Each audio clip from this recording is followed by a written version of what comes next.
Bienvenidos a una nueva edición de Chicharrón de Prensa. Estamos acá con Pedro Pablo Kuczynski, candidato a la presidencia de la República, que nos va a contar, y estamos desayuno alemán, por cierto, o inglés. Nos ha hecho madrugar donde PK, para mí son como las 4 de la mañana.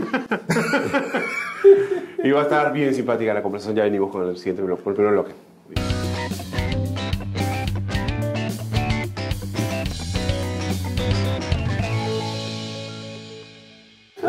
Bueno, acabamos de presentarle a Rolando Breña, al señor PK, dice que lo conoce, son amigos de hace tiempo. Oye, Pedro Pablo, hay esta idea desde hace mucho tiempo que se maneja en general de que tú vienes de cuna de oro, de que has vivido toda tu vida en una posición privilegiada y que en realidad nunca has sufrido lo que sufre el peruano promedio y que por eso no estás capacitado para ser presidente, pues, ¿no? O algo por el estilo.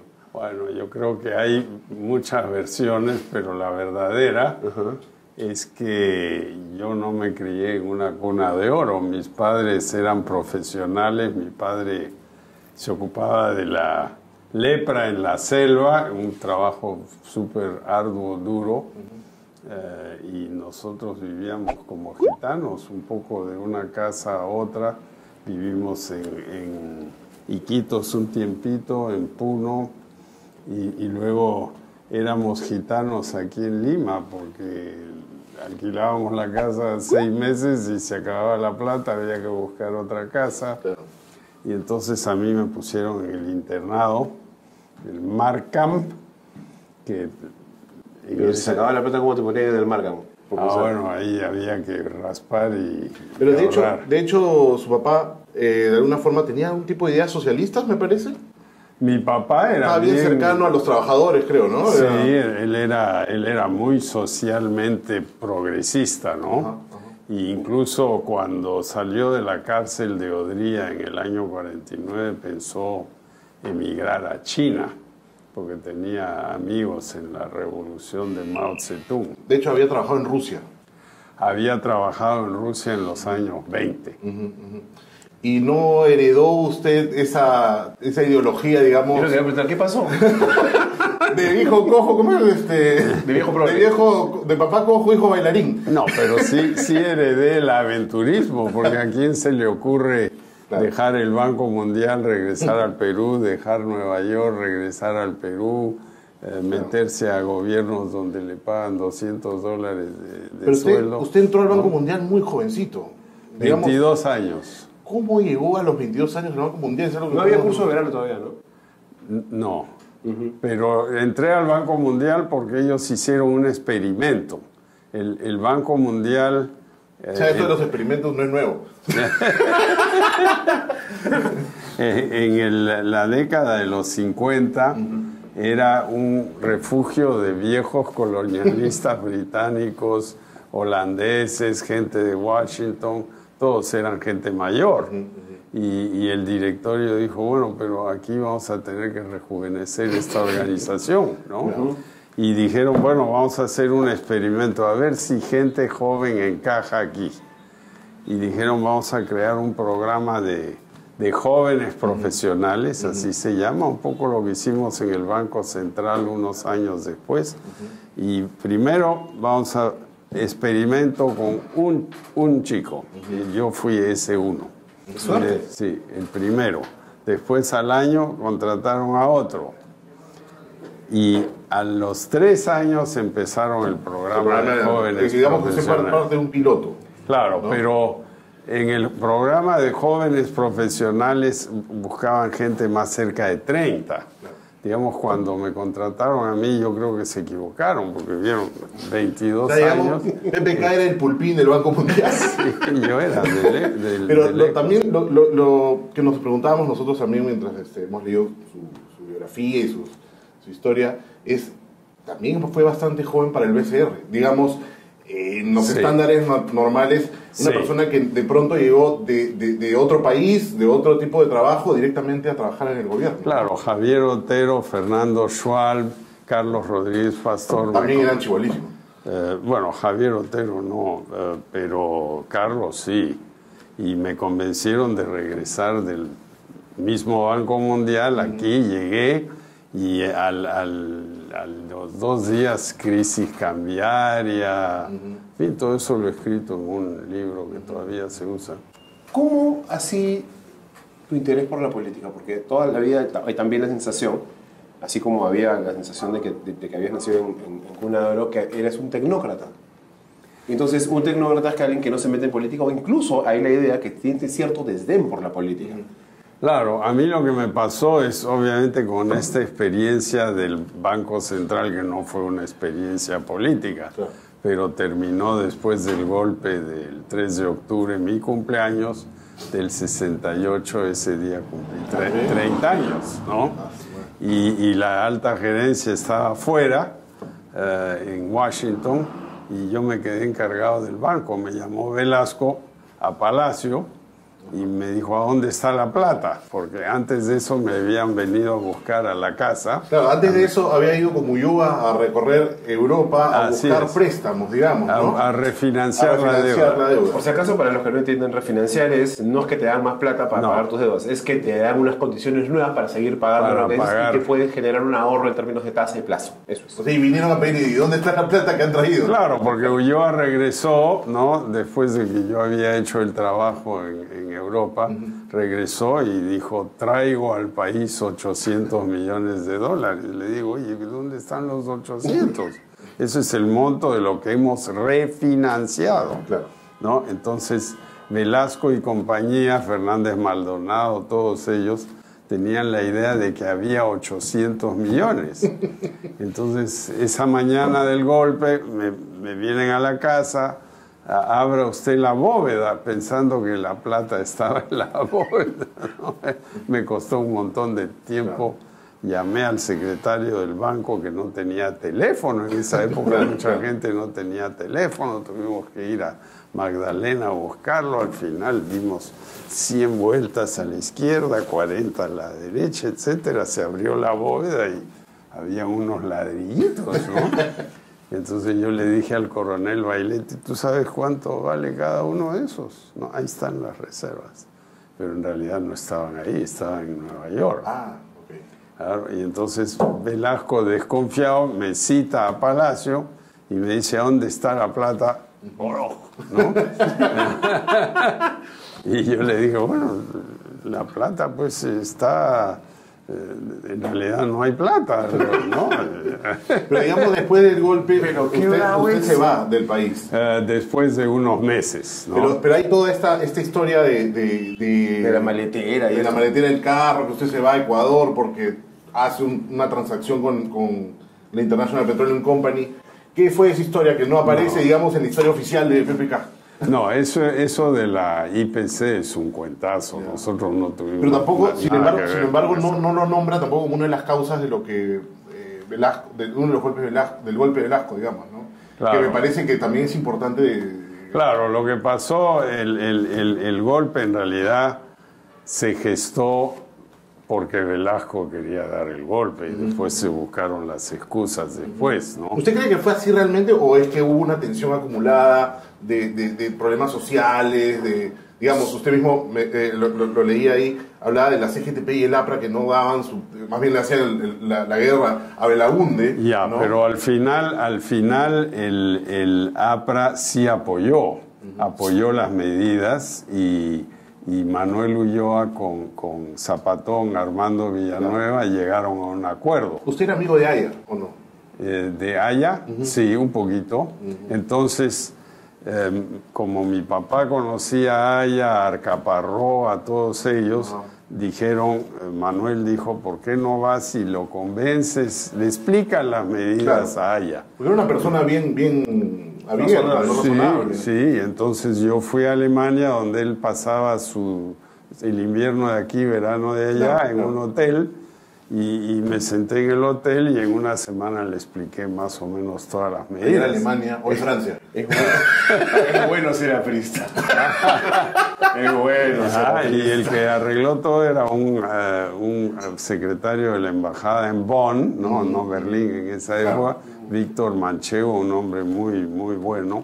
Y todas las noches a las 10 nos sentábamos con un Bloch, que explicaba las grandes medidas tributarias. Y luego nos dieron la autorización, sacamos el 268HC68, que era un decreto legislativo que hacía todo. O sea, lo que en realidad los que alentaron el golpe querían era que el APRA no gane las elecciones del 69. Eso era el objeto del golpe.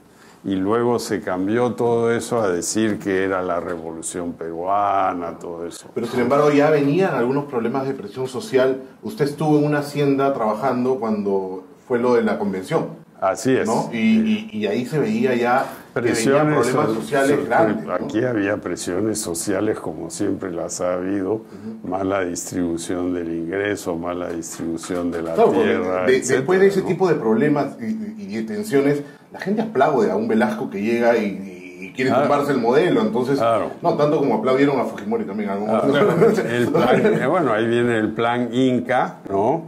La reforma agraria, la expropiación de la IPC fue a los 6 días del golpe, o sea, el golpe fue el 3, el día en que yo cumplí 30 años, y el 9 se expropia la IPC. Qué joven, ¿no? Qué joven para estar en ese puesto tan... Y después lo que se hace es, dice, bueno, ¿quiénes tienen la culpa aquí? Todos los que le vendieron dólares a la IPC. Hay que pensar que en el año 69, 68, la IPC era el principal exportador del Perú, de lejos. Correcto, ¿no? pero el problema no era tanto eso, sino hubo un maltrato con la IPC, bueno, que venía de la London antes, ¿no? Claro. Hubo un maltrato, o sea, digamos, el trato fue... Un trato que no era, que era lesivo a los intereses del país, como sí, se bueno, decía. hubo una discusión grande. O sea, hay un desequilibrio entre partes, asimetrías. Ese es el laudo de la Brea y Pareñas del año 22, claro, ¿no? Sí. Y después Ulloa, Belaúnde a regañadientes, le dan una concesión adicional de 30, 40 años, ¿no? Lo que a nosotros, en nuestra modesta opinión, que no teníamos nada que ver en esas negociaciones, nos pareció una locura, ¿no? Nuestra opinión era, oiga, denle 10 años más, que esto ya veremos qué pasa. Lo que la gente no recuerda bien es que era el principal generador de divisas del Perú, era la IPC, ¿no? Y entonces ahí dijeron todos los gerentes del Banco Central, todos los directores de contribuciones, o sea, la SUNAT de esa época, adentro, ¿no? Y nos encontramos en la investigación, por ejemplo, con Hipólito Larrabiur, que había sido gerente años atrás, tenía casi 100 años, ¿no? O sea, fue una cosa... Mirándolo desde esta perspectiva, un montón de tiempo después, y con mucho más experiencia y con mucho más conocimiento también de algunas cosas que probablemente en ese momento no sabías, porque tenías 30 años. No estaba metido en esa parte tampoco. ¿Qué cosa hubieras hecho diferente tú dentro de lo que correspondía en tu propio, o sea, dentro de lo que está en tus propias capacidades de hacer? Yo entiendo que tú no estás en la asociación de la ley de Pareñas porque tú estás en el BCR. El BCR no tiene nada que ver en eso. No, nada. Ya. ¿Qué hubiéramos hecho? La verdad es que hubiéramos debido conocer un poquito más lo que pasaba en la parte política, porque nosotros no teníamos idea de nada de esto, ¿no? Y entonces todo esto nos agarró de sorpresa. Pero no siente que está, bueno, yo al menos lo veo desde fuera, que no soy ningún tipo de economista ni técnico, pero no se está minimizando de alguna manera la carga social del asunto. Lo digo porque estamos pasando por situaciones similares, digamos. O sea, hay unas tensiones sociales detrás y es como que, bueno, siempre las hay, siempre las ha habido, siempre las va a haber, la mala distribución del ingreso, la mala distribución de la tierra, la mala distribución... Pero es como que es esta constante, que está permanentemente ahí. Pero nunca la responsabilidad, o sea, nunca las causas reales están ahí, si no son la ambición de un señor, que usa eso. Pues. No, pero mantenemos, por ejemplo, mantenemos ese problema por ejemplo, con lo del gas, por ejemplo, ¿no? La gente se cuestiona eso, ¿no? Y sin embargo también tenemos esa idea de, bueno, la empresa no se puede ir porque es la que genera riqueza, ¿no? Y eso no es más bien no afrontar la realidad y solucionar un problema que está ahí desde hace años. O sea. En ese momento, digamos, IPC, principal generador de divisas del país, pero el petróleo estaba en centavos, ¿no? Y el gas ahora está en centavos. Por eso digo, es una situación bastante similar, digamos, ¿no? En eso, pero hay una gran diferencia. Camisea no es un generador importante de exportaciones en el Perú. El que genera las divisas es Pluspetrol en Pisco, con lo que se llaman los líquidos asociados al gas. Paramos la explotación del gas, ya no hay líquidos, ya no hay GLP, se para Pisco, un grave problema. Por eso yo digo, bueno, está bien, digámosle a los mexicanos que ya no les queremos vender el gas, ellos van a estar encantados de salirse también, porque ellos compran el gas en Estados Unidos. Sí, claro.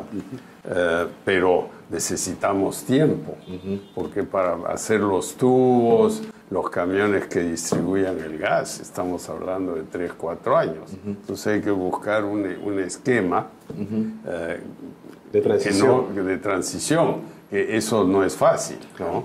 Igual me queda clarísimo cómo sería la estrategia, digamos, económica en cuanto a la empresa, pero igual yo creo que no estamos pasando este bloque y lo vemos en el siguiente, es cuál sería la estrategia de PPK con los conflictos sociales. Eso me gustaría ver en el siguiente bloque.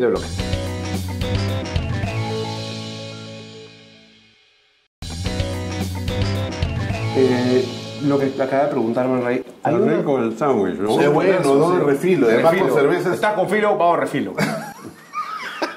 No sé, pues. Me ocurren idioteces. Y aquí me voy al mercado, o sea que... Pero el mercado todo está crudo, pues. Pero Pablo, ¿qué te iba a decir? Hay la sensación de que los conflictos sociales en general, por lo que hemos estado conversando también, no son una parte que tú consideres, o sea, son un producto, ¿no es cierto? Son una consecuencia de una determinada conjunto de situaciones. ¿Cuál es, piensas tú, el approach adecuado para manejar eso? El approach es o sea, cómo abordar el asunto, cómo abordar el tema de la conflictividad social, que tiene que ver con, otra vez, el tema del ingreso, el tema de los territorios, de la distribución de la tierra y de cómo siente la gente que se asignan los recursos de las actividades que se generan en sus propias regiones, ¿no? Los conflictos sociales vienen de una causa objetiva y una subjetiva. La objetiva es la mala distribución de los servicios públicos, del ingreso, de las oportunidades de educación, cosas así. Esa es la objetiva. La subjetiva, que la conocen todos los sociólogos, es que cuando se ve la posibilidad de una mejora, entonces las demandas de mejorar aumentan geométricamente. Si todo está estancado en el medioevo, no hay revolución. Claro. Viene el Renacimiento, y ahí suben las expectativas y ahí empieza a cambiar la cosa. Ahora, ¿cuál es la situación objetiva en el Perú? Después hablamos de la subjetiva. La objetiva es que hay 10 millones de personas que no tienen agua en su casa. Hay 55.000 colegios públicos, de los cuales la mitad están derruidos, se caen a pedazos. Hay un montón de barrios donde no hay calles. El transporte público es terrible, ¿no? Entonces alguien que vive en Comas y trabaja aquí en Miraflores se pasa 4 horas al día en el transporte. Entonces esas son las fuentes objetivas de tensión. Ahora, las subjetivas son que en los últimos 15 años se vio un renacer económico. Entonces la gente empieza a decir, oye, yo puedo subir mucho más rápido. O sea, ve una luz en el horizonte. Claro. Y en las zonas rurales, donde están las minas, los conflictos son más grandes porque las zonas rurales están pues desguarnecidas completamente de inversión pública. O sea, digamos que la visión que usted tiene de los conflictos sociales es más bien que se producen por un tema más bien positivo, no tanto negativo. O sea, estamos viendo que de pronto está mejorando la cosa. Entonces ahí aumenta la presión. Es que es totalmente distinto a lo que muchas personas piensan que es porque realmente están yendo mal las cosas, ¿no? O sea, es lo que yo digo. Es un tema de expectativas. Claro, ¿por qué hubo la revolución de 1848 en Alemania, que la explicó Marx y Lenin bien, y Engels? porque en 1848 empezó el auge industrial en Alemania, en Francia, en Rusia también, y eso fue el detonante de la revolución. Claro que había una situación económicamente muy mala, pero con visos de mejora. Entonces, ¿qué debemos hacer nosotros? Tenemos que invertir en inversión social, agua, colegios, salud pública. Hay mucha frustración con la salud pública. Y ahí viene el tema de dónde sale la plata, ¿no? Claramente. Y es fácil. Bajan los impuestos y vas a tener más plata. Esa pregunta, a eso quería llegar en un momento. ¿Existe casuística que diga o que demuestre que esto es así? Yo bajo los impuestos y la gente está más proclive a pagar más o a pagar porque no pagaban nada. Porque por lo que te veo observando y las cosas que he leído, el costo de oportunidad que se percibe en la gente entre pagarle a la SUNAT, ¿no es cierto? Así cueste un taxi más versus que no me cuesta el taxi, no le pago a la SUNAT. Salvo que evidentemente la operación y el sistema sean lo suficientemente robustos y organizados, que no son, ¿no es cierto?, para ejercer una presión que efectivamente haga que mi costo de oportunidad sea mayor. Entonces, ¿pasa más por bajar los impuestos o pasa más por mejorar los servicios del Estado para que la gente sienta que si paga un impuesto puede acceder a una salud de calidad, a una seguridad de calidad y a una educación de calidad? Son las dos cosas, o sea, tienes que mejorar los servicios públicos dramáticamente. Claro, dramáticamente. Porque si no, no son atractivos, pues. Claro. Y al mismo tiempo tener una estrategia de reducir la evasión. En el Perú el 40% del IGB está evadido. Así es. ¿No? Y eso es una parte importante de empresas muy grandes que lo hacen incluso. ¿Y qué porque hay impacto? hay una ilusión tributaria gigantesca. Tenemos que bajar la ilusión de 40% a 20%. Desde la otra orilla de la ignorancia económica, ¿puedo preguntar? Sí, por favor.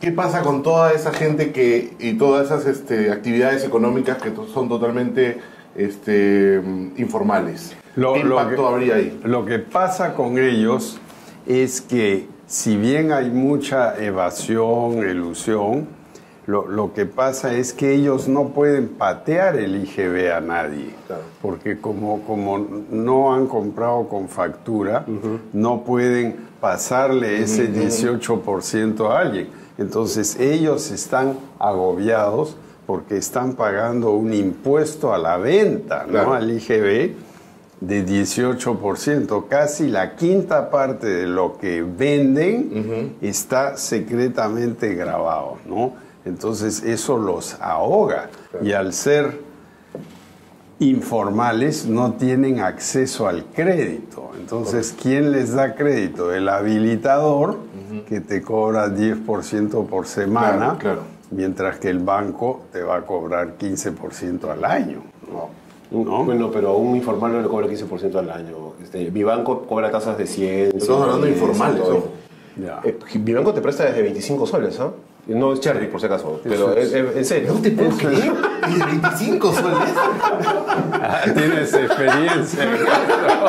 Una vez necesité 50 lucas para rezar a mi casa de Ica. Así va a ver. Una pregunta. Usted que tiene, ha vivido en todos estos sitios tan disímiles, digamos, Suiza, Inglaterra, de la posguerra, Perú, Lima, Iquitos. Todo posguerra. Todo es posguerra. ¿Qué similitud tiene una economía como la nuestra con una economía de posguerra, digamos? O sea, porque vemos países como los que han vivido una guerra tan devastadora como la que vivieron y que de pronto pues salieron adelante, no tenían nada, absolutamente estaban destruidos. Bueno, tuvieron una ayuda de Estados Unidos llamada el Marshall Plan, claro, inmensa, ¿no? Eso permitió a Francia, Alemania, en menor medida a Inglaterra salir adelante, pero en la posguerra en Inglaterra, donde yo fui a un colegio militar, había racionamiento de comida, o sea, un huevo por semana, sí, un claramente pedacito la posguerra ha sido terrible, ¿no? ¿no? Mientras que aquí no hay racionamiento de nada. No, claramente. ¿No? O sea que estamos en una situación mucho mejor. Claro. Nuestro problema es distinto. Nuestro razonamiento es por capacidad de comprar las cosas. Así es, aquí lo que nos falta es organización. Yo quería regresar un poquito a lo anterior, porque efectivamente, tú has coincidido conmigo en que efectivamente hay que elevar dramáticamente la calidad de los servicios del Estado para hacerlos atractivos a la gente y que la gente diga, man, ya, si aporto, o sea, si pago mis impuestos, voy a poder acceder a una buena salud, a una buena educación y me va a cuidar. El Estado se ve por mí, ¿no es cierto? Porque ahora lo que uno siente es mis impuestos se van al tacho, es para que viajen los congresistas, es para que, sabe Dios, qué hagan, ¿no es cierto? Porque después hablamos del Congreso, que es una defecio. Entonces, pero eso cuesta un montón de plata. Entonces, ¿cómo financias esa mejora dramática en los servicios? Mientras ¿No es cierto? haya... Son 50 y tantos mil colegios, los 20 y tantos mil colegios que tienes que reconstruir. Por lo menos solamente en ese lado, equipar postas, equipar hospitales, poner gente en las postas, poner gente en los Agua potable. descentralizarlo, agua potable y seguridad. ¿Cómo haces todo eso si encima vas a recortarle los ingresos al Estado? Ya. La factura de todas estas cosas es para la educación 1,5 puntos más del producto. Mejor en plata, porque la gente no sabe cuánto es el producto. El producto es 220.000 millones de dólares. 1% es 2,2, digamos 2.500 para simplificar. Si vamos a subir 1,5, estamos hablando de 3,5, viene a ser 11.000 millones de soles. Eso es lo que hay que meter en educación adicional al año. ¿Cuánto hay que meter en seguridad? Un punto que viene a ser 220, más o menos 500, 7 o 8 mil millones de soles. Bueno, ya tenemos 20. Y hay que meter en salud un punto más también, 27. Eso parece un montón. Es que es un montón. No es un montón. Es recordar como sacar la cuenta cuánto me va a costar la carrera. Por ejemplo, en el agua, las empresas de agua pierden el 40% del agua que procesan. Tubos malos, conexiones clandestinas. Bajamos eso a la mitad, o sea, de 40 bajamos a 20. ¿Privatización de Cepal? No, yo creo que eso no es necesario. En algún momento sí estuvo de acuerdo, ¿no? No, yo nunca realmente me entusiasmé con eso porque yo sé que ninguna empresa va a querer cargarse con eso. ¿No? No, entonces, sumamos todo entre 20 y 30 mil millones de soles, el producto es 700 mil millones de soles. ¿Qué es esto? ¿Qué es? ¿Es 3% del producto? No es nada. Bien, pero ¿cómo se financia, digamos? Se financia porque hoy el Perú tiene 60.000 contribuyentes regulares en una fuerza laboral y empresarial de 17, 18 millones.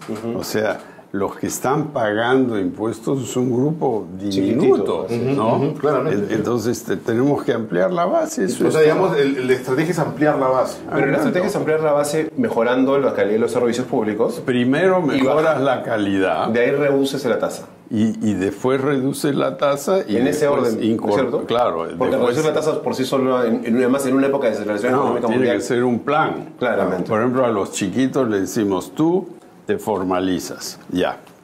La SUNAT te firma un acta que te deja tranquilo por todo el pasado, no te va a preguntar del pasado. Una especie de ¿cómo se llama esto? Amnistía, una amnistía, digamos, de... No hay que llamarlo amnistía porque las amnistías son perniciosas porque nadie quiere pagar. Hay que llamarle una ley de amnesia. ¿A poco le digas indultos? Porque van a decir Es una ley de amnesia. Ya me olvido del pasado, ¿no?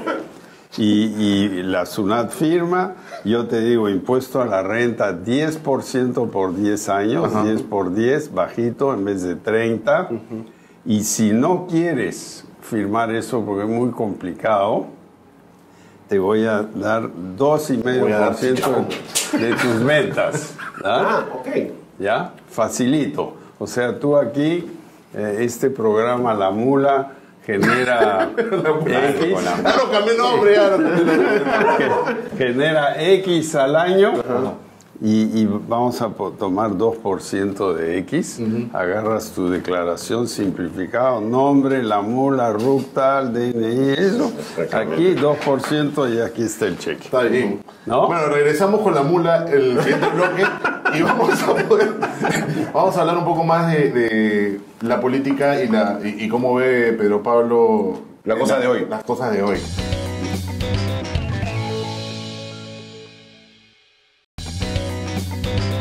Bueno, las elecciones que nos han tocado están siendo particularmente un sancochado. Se están ganando en mesa, algunos candidatos se están sacando, se están jalando los pelos, algunos dicen que se sienten mejor sin la competencia, algunos otros dicen que no, que prefieren ganar en la carrera. ¿Qué opinas de estos, digamos, descalificados en mesa? Bueno, vamos a ver qué dice el jurado, ¿no?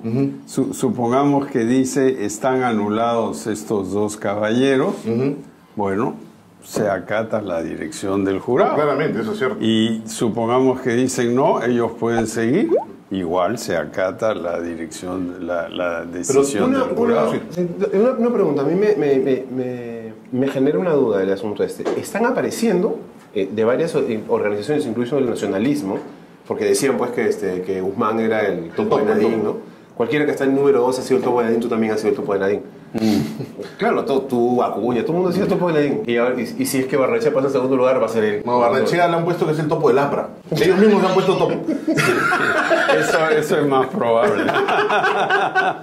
Oye, bueno, y lo que te decía es... están apareciendo algunos indicios, todavía no son pruebas evidentemente, de que ha habido una diferenciación a la hora de hacer la evaluación de los documentos presentados por diferentes instituciones. Entonces, por ejemplo, si a ti te dijeran, oye, el nacionalismo y el APRA tienen problemas en su inscripción que son iguales a los del señor Guzmán, pero él lo están sacando y ellos no. O sea, ¿tú qué pensarías de una cuestión así? Bueno, yo creo que el jurado debe tratar a todos iguales. Yo la única experiencia que he tenido con el jurado ha sido crear el partido Peruanos por el Cambio y nos costó un trabajazo cumplir con todas las normas, los requisitos, las firmas. Tuvimos que presentarnos a donde el jurado como en un tribunal, ¿no? Están todos con sus cintas ahí. Faltan las pelucas, ¿no? Faltan los ruleros. Bueno, entonces yo creo que todo el mundo debe cumplir las reglas, pues, ¿no? Claro, pero si digamos, como dice el señor Luis de Abelui, no dicen Abeluá, es Abelui. Abelui. Todo el mundo dice Abeluá. Es un compuesto de David y Luis. Claro, Luis de Abelui. Un nombre lo más ridículo. Luis de Abelui. Pero bueno. Dabelucho. Pero bueno, digamos, pero si todos los partidos tienen problemas, digamos, todos tienen techo de vidrio, claro, ¿no? En algún momento nos podríamos quedar con un candidato que digamos que fue lechero, ¿no? O sea, lo voy a hacer yo. No, ahora mismo yo he visto algunos papeles, con sinceridad, lo he visto en algunos blogs. Están apareciendo algunas historias sobre unas inscripciones, digamos, de personajes que no eran del partido y que posiblemente eso implicaría una tacha. ¿Usted ha visto eso? ¿O? No, yo no he visto eso. Pero...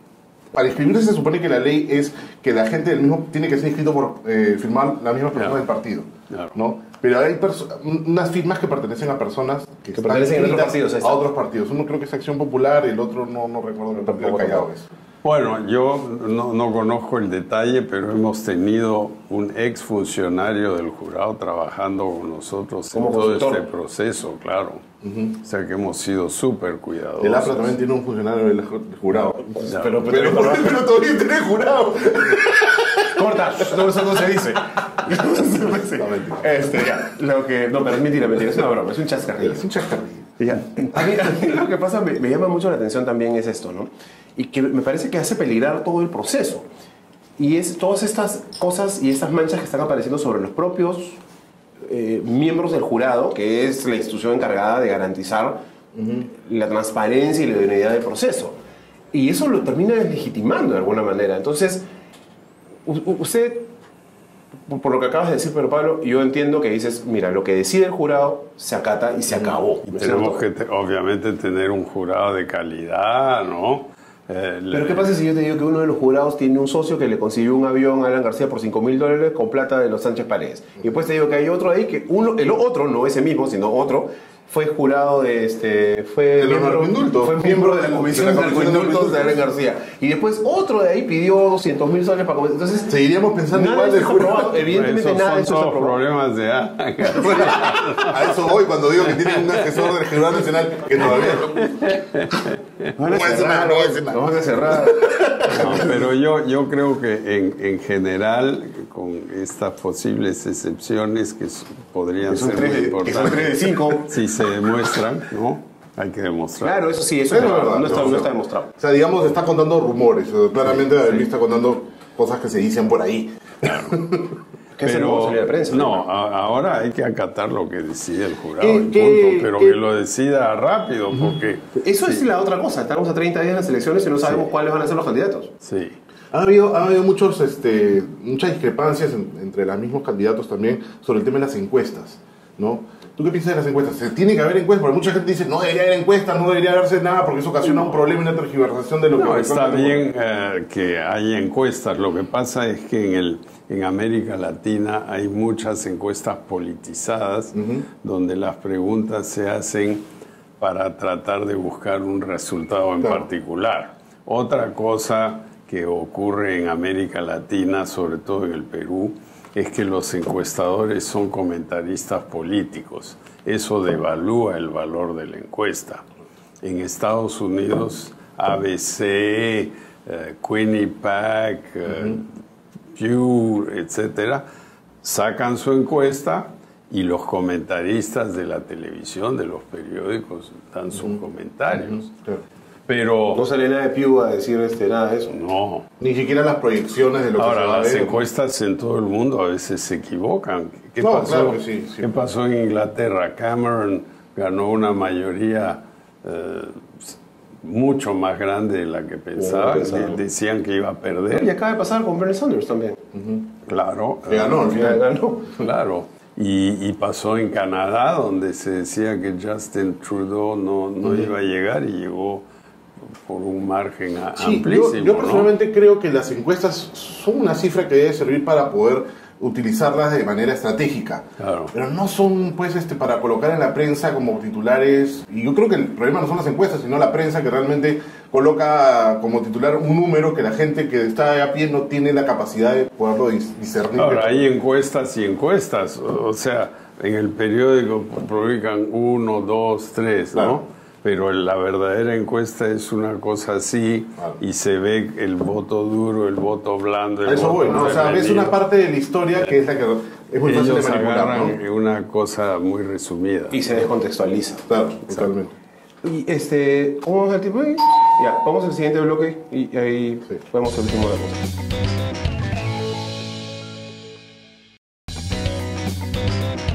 Bueno, pero hay una cosa que quería preguntarte, porque se ha venido hablando de esto a raíz del tema de Odebrecht. Tú has dicho en la prensa que no tienes absolutamente nada que ver con estos señores, pero efectivamente hay la sensación, o hay el rum de que en algún momento te correspondió a ti levantar o flexibilizar algunas condiciones para la ejecución de unas determinadas obras de infraestructura para darles más tiempo y elevar el presupuesto. ¿Eso es verdad o no? No, eso no es verdad. Lo que ocurrió en el gobierno de Toledo, que es donde yo estuve en el MEF y después en la PCM, es que al final del gobierno de Toledo hubo algunas adendas, como les llaman, pero no eran adendas financieras, eran especificaciones. O sea, la cuneta en Madre de Dios debe ser de 60 centímetros de profundidad, cosas así, ¿no? Más técnicas, digamos. Sí, pero eso tiene un correlato en el costo, evidentemente. Puede tenerlo, pero estas fueron adendas del Ministerio de Transporte que se vieron en el Viceministerio de Transporte. Las tengo todas, las he explicado a la comisión. ¿Quién era el ministro? El ministro era Pepe Ortiz y su viceministro era Néstor Palacios, a quien respeto mucho. Y él me trajo ahora las adendas, las vi, no tienen nada que ver con finanzas, son temas que tienen que ver con la lluvia, cosas así. Especificaciones técnicas, digamos. De los... Usted que estaba dentro de ese gobierno justamente y a raíz de todos estos temas, ¿cómo ve esta denuncia de Odebrecht y toda la caída pues ahora que hay en Brasil y que hay los rumores de cierta participación de algunos expresidentes, ¿no? De como Ya, tres. No, como todos. Lo que pasa es que obviamente lo que pica salpica, ¿no? Obviamente. Entonces, pero lo que está pasando aquí es, había todo un aparato para sobrecargarle a Petrobras los costos de construcción del presal, que son proyectos de miles y miles de millones de dólares, y ese dinero parece se sifoneaba al PT, al partido de gobierno, ¿no? Pero Petrobras no ha tenido ningún proyecto significativo aquí, ha tenido un lote petrolero que después lo ha... Pero Marcelo Odebrecht está preso. Claro, pero él está preso por cosas que han ocurrido en Brasil. No, claramente, pero digamos, el aparato la estructura de corrupción, digamos, ¿usted cree que sí había algún tipo de culpabilidad o algún tipo de participación? Responsabilidad, mejor. Suena más bonito, sí. Menos jodido. Aquí deberíamos... De los presidentes que están de alguna manera salpicados por este problema. Puede ser, pero hay que demostrarlo. Aquí lo que hay en el Perú, se dice, habrá que demostrarlo, es un club de constructores que se distribuyen las grandes obras del Estado, las carreteras. Entonces te toca a ti, después te toca a ti, después me toca a mí o a quien sea. Eso es lo que hay que investigar. Y eso tiene que ver... Pero casi todas estas tienen en algún momento de socio a Odebrecht. Porque Odebrecht gana, o sea, seamos honestos, si uno mira el listado de obras y de infraestructura más o menos grandes que hace el país, Claro. Odebrecht está en el 80%, sin ningún problema. O más. Pero también está OAS, OHL. OAS que también que está medio jugado. OHL es española, ¿no? Sí. Y también está Andrade Gutiérrez, está Graña, está... Pero al final todos son medio primos hermanos, ¿no? Bueno, eso es lo que hay que ver, ¿no? Y eso es el verdadero lavallato en el Perú, más que este otro del cual se habla. Claro. Pero se tiene que investigar. obviamente. Si lo está diciendo alguien como Pedro No, Pablo, claro, es es muy probable que mañana es titular en algún sitio. Pero yo nunca he sido ministro de Transportes ni de Obras Públicas. He sido ministro de Energía y Minas y todo estaba limpiecito. Y incluso Charcani, que fue el primer proyecto que hizo Odebrecht en el Perú, una central en Arequipa, que se licitó al final del gobierno militar. Yo entré como ministro de Energía y Minas, fui a Charcani y les dije, mire, aquí no hay agua, este proyecto lo van a tener que cambiar. Y se cambió. Y Charcani es una de las pocas hidroeléctricas en el mundo que sube el agua cuando no hay consumo eléctrico, baja en las horas de punta, vuelve a subirse. Es como una tina que recircula con la ducha. Todo el tiempo está dando vueltas el agua porque no hay suficiente agua. ¿Qué opinas de lo último que ha pasado con Petroperú y este tema del oleoducto, que ha sido una desgracia ecológica? Bueno, el oleoducto... Hay gente que le echa la culpa a Petroperú, hay gente que le echa la culpa a la gente que quiere más bien tumbarse a Petroperú. Bueno, es una zona sísmica, es una zona con muchas lluvias y eso es lo que ha pasado, por eso se ha desplazado el tubo. Ahora, el tubo se debe reconstruir permanentemente. Cualquier tubo que lleva petróleo ácido, como es la mayoría del petróleo que pasa por ahí, tiene que estar reemplazando los tubos. O sea, cierras el caño, haces 2 kilómetros. Vuelves a abrir, al año cierras el caño, reemplazas. Muchos hablan de la falta de mantenimiento, lo que nos lleva a pensar, ¿es un problema de una empresa del Estado o es simplemente porque... O sea, es capaz, digamos, del Estado de tener empresas de calidad así? Cuando yo era ministro de Energía y Minas, Petroperú andaba como un reloj. Teníamos un buen directorio, había gente privada, Víctor Montori, Felipe... ¿No hubo derrames, no hubo incidentes, no hubo siniestros, no hubo nada de eso? No. Entonces, ¿qué quiere decir? Que ahora está muy mal llevado. Yo diría que ahora no hay un directorio independiente. Ahora Petroperú no produce un gramo de petróleo, es simplemente un distribuidor, un refinador y distribuidor. Es otro tipo de empresa. ¿Habría que privatizarlo? Yo creo que no es posible privatizar esto. No es realmente atractivo para el mercado comprar una empresa de refino y distribución. O sea, más allá del tema estratégico, digamos, ¿o no crees en el tema estratégico de las empresas nacionales de hidrocarburos, de energía? Yo no creo mucho en eso, pero tampoco quiero privatizarla, porque yo viajo por todo el Perú, los grifos en el interior del país, ¿de quién son? Son grifos de Petroperú. Claro que son de dueños privados, claro. Y Petroperú les abastece. Petroperú es el principal abastecedor de gas en el Perú, principal abastecedor de diésel, principal abastecedor de gasolina de 90, etcétera. La de 84 ya no se usa, ¿no? Y siendo el principal abastecedor de todas estas cosas, ¿no es atractivo como negocio para el que alguien venga y se haga cargo de la gestión? Ya, pero ¿qué va a hacer un privado de verdad que entra ahí? Va a decir, oye, mira, tú tienes todos estos camiones que están yendo a Chachapoyas, aquí, allá. Oye, ahí no hay margen. O sea, digamos, por eso. ganancias no... Ah, ok. ¿No? Entonces tú suizas, entonces no lo privatizarías también porque piensas que hay un rol subsidiario también en en que hay Petroperú. ningún papel. ¿Tú estuviste en la época que Toledo tenía su oficina en Petroperú? Bueno, era la oficina de transición del gobierno, ¿no? Le encantaba Petroperú. Yo creo que era porque al fondo de la esquina hay un tanque de gallina que está buenazo, ¿no? Hacíamos los consejos en el último piso ahí. Petroperú debería, eso sí, hacer una venta, alquiler de su edificio, remozarlo, bonito. La sala de conferencias, que yo he estado ahí 1000 veces, necesita remozarse y ahí conseguiría plata, ¿no? Sí, pues. O sea, es un tema de gestión micro Nada incluso. más, ¿no? es una gestión corporativa. ¿Qué piensas tú? ¿Qué cosa queda por vender en el Perú? ¿O piensas que ya no hay nada que vender? Digamos, para que lo gestione un tercero o Lo que tenemos concesionar, que no sé. vender son las exportaciones. Nada más. Porque ahora No estamos... hablo de empresas peruanas, hablo de empresas Queda nacionales. muy ¿no? poco, algunas cosas, ¿no?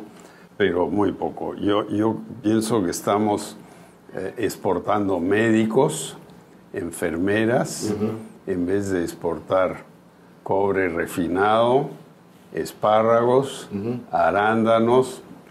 En el Perú estamos exportando lo que más nos cuesta y menos nos rinde, que es un médico que hemos educado aquí, 8 años de entrenamiento y se va a Brasil, se va a España, se va a Estados Unidos. Podríamos hablar así como de médicos, un montón de cosas de tecnología, digamos, de gente que se prepara, Que se va. ¿no? Y se va. Yo me fui a trabajar al exterior y yo tenía mi posgrado de Princeton. Y en cuanto, por ejemplo, lo que estás contando de exportar cobre, el tema de industrializar el país un poco más. Por eso digo yo, exportar cobre electrolítico, cobre fundido, cobre lixiviado. Ahora es el 70% del cobre exportamos en forma de concentrados, que eso es tierra.